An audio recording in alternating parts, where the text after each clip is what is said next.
Hey everybody, this is Paige and I have another design breakdown video for you. Today we are showing a layout with the hex dies. So hex is just short for hexagon.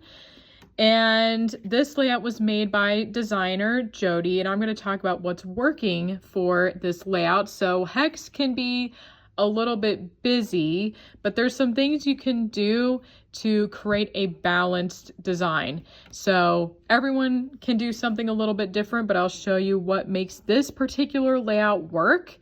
And one thing I see is I really like how in these four here, this is the middle. First of all, I want to point out the hex dies. It's really important when you place them on a layout. There's two different ways you can turn these. So this one, so you can see the way it's turned here, but you can also have it turned this way. So one thing to make sure of is when you use the hex dies that all the die cuts are turned the same exact direction. I find your layout's probably going to look more balanced that way. So pay attention to that. But one thing I want to point out is I really like how in all the centers here, that's where Jody put her portraits. Now I know there's a couple of them with them here and here, but I really like how the closer ups are in the middle. Sometimes I do like doing something a little bit different in the middle for the hex. So even though she used photos here, you could also put in a journaling spot in these sections or maybe some pattern paper. And that kind of gives a separation and contrast from all the other spots going on here. So she has their portraits and then everywhere else has details from their trip. And this is one reason I love the hex dies, is because you can add in so many photos. This is a great die if you're someone who went to Italy or somewhere else amazing and you took so many photos. This is a great one because it gets that level 3. It's a level 3 die that allows you to add a lot in. So again, and like I said, there's these two, but he's not even looking at the camera and she's a bit further away. So I feel like, and for the most part, you're just really seeing the background here. So I think it still fits with everything else going on. These photos are really about the landscape and the details of Italy. I think it's awesome.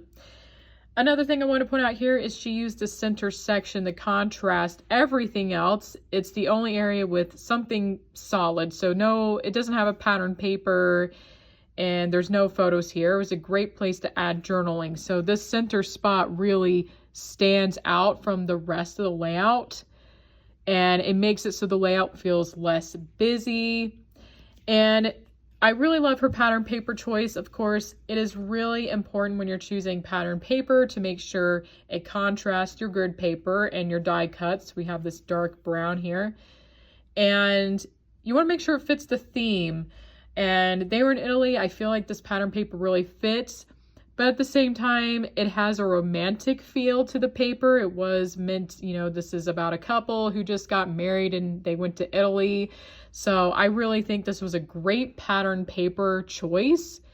And I really like her grid paper choice here because you see there's a little bit of blue in the pattern paper and this color matches it so much. So if you have a pattern paper, like this one is mostly pink.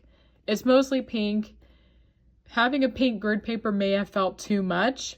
You can draw a secondary color from the pattern paper to use as your background. And a lot of people ask for color tips, and that is a color tip, is draw from pattern paper. Anytime you're using pattern paper, I recommend basing your cardstock and your grid paper based on the pattern paper you're using and make sure it coordinates. So there's a lot of fun things going on in here. And I think the pattern paper keeps it from feeling too busy. I like that she had a lot of things separated here. So you have this these photo sections and then the pattern paper and these solid colors kind of separate everything for this nice layout that still shows so much of what happened on this trip. All right, that's all I have for you today. Let me know what stands out to you about this layout in the comments section below, and I will see you next time.